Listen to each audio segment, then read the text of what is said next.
saat ini ditetapkan sebagai tersangka kasus korupsi itu ya, kasus suap gitu. Mungkin bagaimana tanggapannya Pak Haji? Kalau tanggapan saya ya, sudah seharusnya lebih cepat dijadikan tersangka. Artinya KPK justru lama menjadikan beliau tersangka. Selama ini kita lihat bahwa KPK itu seperti corong orde Jokowi. Karena begitu banyak laporan tentang wamen ini, tapi tidak ditanggapi. Bahkan klien saya juga termasuk juga dikerjain. Demikian juga pengusaha-pengusaha yang lain. Ada yang di Batam, ada yang di klien saya misalnya di Kalimantan, ada juga yang di Sulawesi gitu.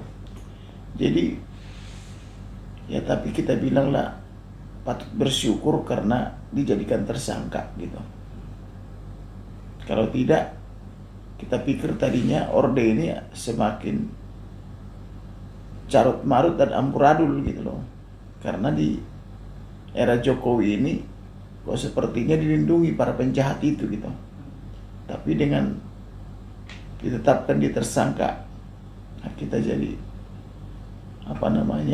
bilang bersyukur dan sekaligus prihatin karena terlalu banyak korbannya gitu. Oke, tadi kan Bapak Kamarudin menyebut bahwa ini seharusnya sudah ditetapkannya itu harusnya sudah lama gitu. Iya. Apa alasannya itu? Alasannya karena terlalu banyak korban. Contoh misalnya klien saya dijadikan tersangka di Kalimantan. Klien saya ini dirampok oleh bupati dan bupatinya sudah dihukum 10 tahun lebih oleh KPK. Tetapi klien saya ini kan masih di penjara. Dan begitu saja oleh Kementerian Hukum HAM aktenya bisa berubah. Dan mereka juga protes ke sana ke sini, gak ada hasil. Begitu saja Kementerian Hukum HAM melakukan perubahan-perubahan atas akte itu. Artinya sistem hukum di negara ini masih bisa Artinya sistem hukum negara ini begitu. Makanya selalu saya bilang revolusi hukum dari Eropa kontinental ke Anglo-Saxon. Kalau kita tidak pakai juri, sampai kapan juga hukum kita begini? Kalau masih mengandalkan Eropa kontinental, hakim ngantuk-ngantuk dan sebagainya, tahu-tahu ada putusan. Maka satu-satunya cara memperbaiki negara ini adalah harus mau berubah dari Eropa kontinental ke Anglo-Saxon, pakai juri. Contohnya misalnya, klien saya itu diduga atau katakanlah sudah itu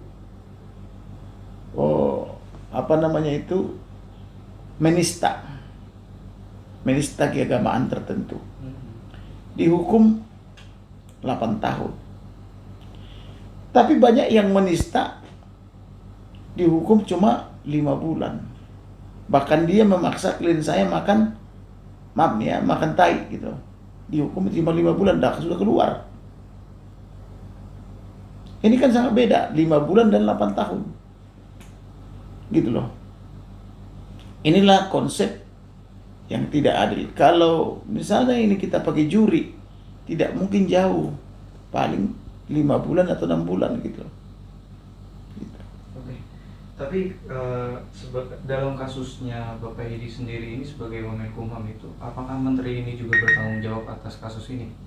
Pak Kamarudin, menurut Bapak Kamarudin sebagai pakar hukum seperti apa sih sebenarnya? Harus dilihat harusnya sebabnya. Betul enggak dia tidak tahu? Jangan-jangan dia malah pelaku utama yang menutupi gitu loh. Jadi kalau Wakil Menteri Hukum HAM ini udah dari dulu udah harusnya tersangka gitu. Karena saya tahu perbuatannya. Dan orang yang di Batam itu yang dibayar cuma 10%, diambil itu propertinya sama hotel-hotelnya semua. Sudah mengadu di sini. Kemudian orang di Kalimantan masih di Cipinang. Itu loh. Dirampok bupati gitu loh. Anunya terbakar, apa namanya itu? Batu baranya di apa namanya, tempat penampungan itu. Terbakar ratusan miliar. Dipanggil perusahaan Amerika untuk mengangkut, tapi tidak bisa diangkut karena dimonopoli oleh gubernur. Demikian juga di Kalimantan, di Sulawesi. Bagaimana Bapak itu menderita. Nah, itu juga atas campur tangan dari Kementerian Hukum HAM yang merubah-rubah akte. Gitu. Nah, makanya saya bilang sudah patut kita bersyukur. Belum lagi masalah Jessica. Waktu Jessica dia juga ahlinya. Tapi ahli kan macam-macam. Ahli penasihat hukum, ahli jaksa. Namanya juga ahli. Udah biasa berbeda pendapat. Tapi bukti berupa saksi dan surat tidak ada. Harusnya Jessica tidak dihukum. Bagaimana menghukum orang pakai pendapat? Itu mencurigakan. Kok menghukum orang pakai pendapat gitu loh. Kalau saksi tidak melihat ada pakai cyanida itu, tidak ada surat, katakanlah melalui pemeriksaan laboratorium, tidak ada keahlian atau surat yang menyatakan demikian, bagaimana? Itu kan sangat berani itu jaksa dan hakim itu. Menetapkan bahwa Iya, menetapkan sampai berapa tahun itu? 20 tahun ya? 20 tahun, ya. Nah, itu kan mempidana orang pakai pendapat. Gila itu namanya. Gitu. Oke, ini menarik soal kasus pertama. Ya kalau soal berpendapat, setiap orang punya pendapat. Saya misalnya berpendapat Jessica tidak mungkin membunuh. Masa tidak ada yang melihat waktu kejadian? Tidak ada kan? Tidak ada saksi. Buktinya di pengadilan tidak ada yang tampil saksi. Surat juga tidak ada. Nah, ketika Jessica dibawa ke dokter, dokter pertama siapa itu ya yang menangani itu? Kan suaminya langsung membawa pulang dengan alasan tidak apa-apa. Harusnya kan suami yang benar adalah biarkan dulu Jessica itu dirawat. Bukan langsung mengeluarkan dari dokternya itu. Biar dia dirawat. Dia pakai apa namanya itu? Pakai oksigen itu. Tapi kok istrinya dalam keadaan tidak sehat kok dibawa? Itu kan kurang lebih 1 jam itu. Sedangkan 1 menit buat kedokteran berguna. Kemudian, kalau dikatakan meninggal karena cyanida, masa tidak ada tanda-tandanya? Bibirnya atau apanya, wajahnya gitu, tidak ada tanda-tanda. Tidak ada tercium orang bau. Jadi ini pendapat orang itu mengatakan meninggal karena cyanida. Masa cyanida dibeli dari mana tidak tahu? Harusnya tahu dong. Beli di Indonesia kah? Beli di luar kah? Gitu loh. Semuanya ada pendapat. Nah kalau pendapat, bagaimana? Situ juga berpendapat, sini juga berpendapat. Tapi kan pendapat tidak bisa kalau hanya mengandalkan pendapat.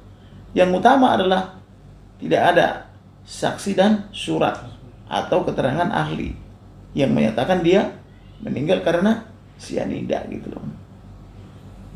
Oke, ini kemarin juga tim dari kuasa hukumnya Bapak Otto juga melaporkan Bapaknya Mirna sendiri gitu ke Barreskrim terkait kasus ini gitu. Mungkin pendapatnya seperti apa? Kalau saya sih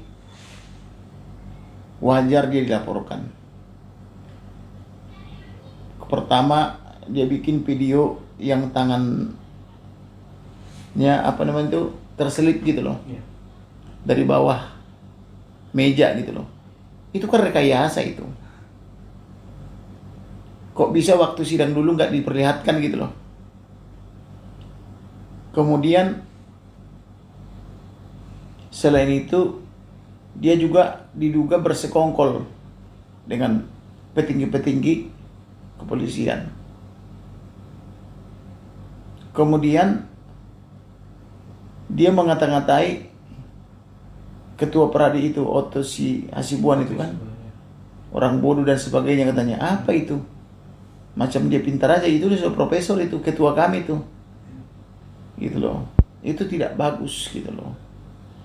Jadi persoalan misalnya apakah anaknya itu meninggal karena tetangga, karena mereka, atau karena siapa saja, itu masih dalam penyelidikan.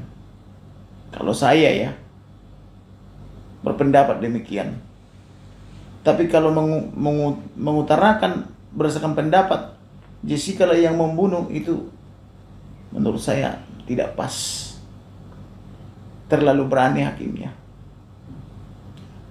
Oh udah minta maaf ya? Ya itulah. Mungkin gimana? Itulah kalau udah minta maaf berarti kan sudah disadari kesalahannya. Belum lagi kalau kita dengar Jessica ketika di Polda, tahu benar apa tidak itu ya hanya Jessica dan Tuhan yang tahu itu, dan orang itu ya. Dia didatangi di tahanan. Didatangi oleh kombesnya itu. Kalau kalian Iya, pernah dengar. dapat infonya gitu ya. Di situ diancam dia. Suruh mengaku. Disuruh mengaku. Di sel dia sel tikus. Apa-apaan begitu. Kemudian disuruh mengaku, tapi yang disuruh juga tidak tahu apa yang diperbuat. Gitu kan? Jadi itulah salah satu konten yang menurut saya geli gitu loh. Kok dipaksa orang mengaku di tahanan sampai di sel tikus gitu. Sel yang sangat sempit itu maksudnya sel tikus itu. Artinya memang tidak ada keadilan gitu untuk di sini. Ya tidak ada. Gitu loh. Nah, itulah contoh-contoh tragedi hukum di Indonesia. Nah, bagaimana tragedi hukum itu bisa hilang minimal diperkecil? Kan harus berubah. Dari sistemnya. Nah, memang kalau hakim dianggap bermasalah, laporannya dari Komisi Judisial sama di Mahkamah Agung di bidang pengawasan. Ya. Memang menurut saya tepat apabila dilaporkan ke Komisi Judisial, karena ada satu pendapat orang itu yang menurut saya tidak lazim. Waktu Jessica menangis, itu menjadi pertimbangan.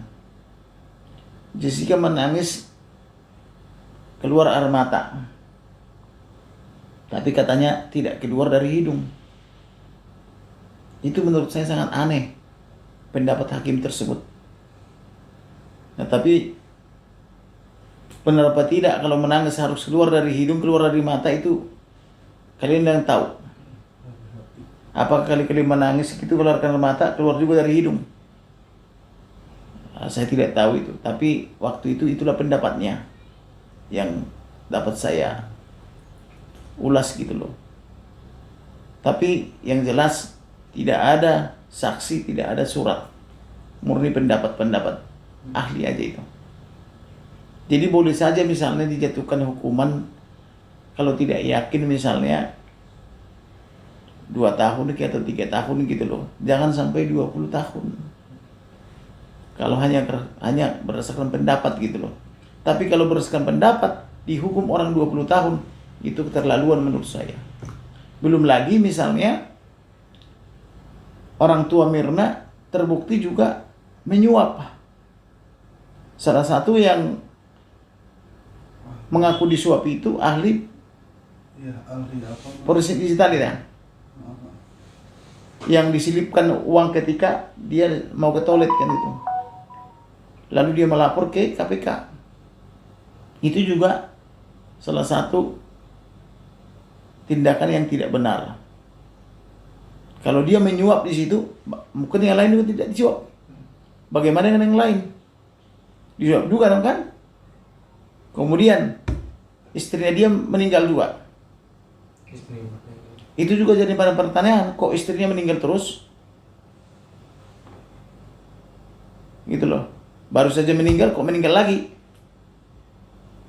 Gitu loh. Itu juga jadi bahan pertanyaan. Harusnya polisi Indonesia harus aktif gitu, mencari tahu kenapa itu meninggal itu. Gitu loh. Pak, tapi kalau mengingat kalau misalnya kasus Jessica ini saat ini mungkin publik sudah berbanding terbalik pada saat waktu 2017 kan orang-orang pada menyudutkan bahwa Jessica lah pelakunya, tapi saat ini kayak sudah menemukan titik terang gitu Pak, yang maksudnya Kalau saya dari 2017 saya tidak yakin. Selalu bilang bagaimana orang dihukum hanya berdasarkan pendapat. Karena saya mengerti hukum. Itulah gunanya kita menggunakan Anglo-Saxon. Pakai juri. Tidak pakai Eropa kontinental. Gitu loh. Oke, Pak, Bapak sebagai orang sebagai praktisi hukum gitu melihat kasusnya dari Jessica sendiri gitu, mungkin merasa prihatin nggak sih Pak atas kasus ini? Jadi saya kenapa tidak prihatin? Ya tentu prihatinlah. Kok bisa Jessica sampai 20 tahun dihukum? Dan dia pun bingung. Jessica bingung. Disuruh mengaku apa? Kalau dia disuruh mengaku untuk memohon kepada presiden, mengaku apa? Gitu loh. Maka kata mengaku tidak pas. Harusnya adalah PK ketiga. Iya. PK ketiga harus betul-betul diperiksa oleh hakim yang independen. Jangan lagi hakim yang turut, yang menuruti pertimbangan-pertimbangan sebelumnya gitu. Dan ini juga rekan Otto selaku ketua Peradi harus mencari ahli-ahli, saksi-saksi dan surat yang betul-betul belum pernah diperiksa ketika itu. Jadi itulah baru menarik gitu. Oke, Pak, memang jika kalau misalnya Bapak ditunjuk gitu atau dari Bapak Otto sendiri menunjuk Bapak untuk mengawal kasus ini lagi gitu, apakah Bapak bersedia Pak? Oh, bersedia saya. Karena menurut saya itu tidak tepat. Periksa saksi dulu. Saksi bahwa tidak ada melihat saksi yang di situ ya. Tidak ada melihat bahwa Jessica meracun dengan sianida. Sianidanya dibeli dari mana pun tidak terungkap sampai sekarang. Yang kedua, surat. Kemudian yang ketiga, Jessica itu dibawa kemana? Tentu ke dokter kan? Dibawa ke dokter, yang mengambil dari dokter siapa? Suaminya. Suaminya diminta pertanggungjawaban loh. Bukan Jessica yang Mirna. Mirna. Jessica iya. Jessica juga ya? Maksudnya si Mirna ketika dia meninggal, sebelum meninggal kan Dibawa sama suaminya. dibawa dulu ke dokter kan, Mirna ini. Di dokter dia aman, tidak ada diracun, Itu loh. Kemudian dibawa dari dokter ini oleh suami. Itu kurang lebih setengah jam sampai 1 jam. Jangan-jangan di jalan itu racun. Siapa tahu? Gitu loh. Jangan-jangan dia punya asuransi. Itu juga jadi bahan pertanyaan. Kenapa balik ke lokus awal? Jessica minum kopi sama Mirna. Padahal sudah ke dokter. Dari dokter sudah dilepas. Ini harus teliti loh. Oke. Pak, mungkin terakhir Pak, pesan untuk Jessica Wongso mungkin dari Bapak sebagai praktisi hukum. Kalau pesan saya sama dia, pertama berdoa kepada Tuhan, kepada Elohim. Biarlah Elohim yang ikut campur urusan dia. Yang kedua, terkait dengan penetapan tersangka, siapa namanya? Profesor Edi ya, Wamenkumham. Sudah terlambat oleh KPK. Sudah harusnya dari dulu.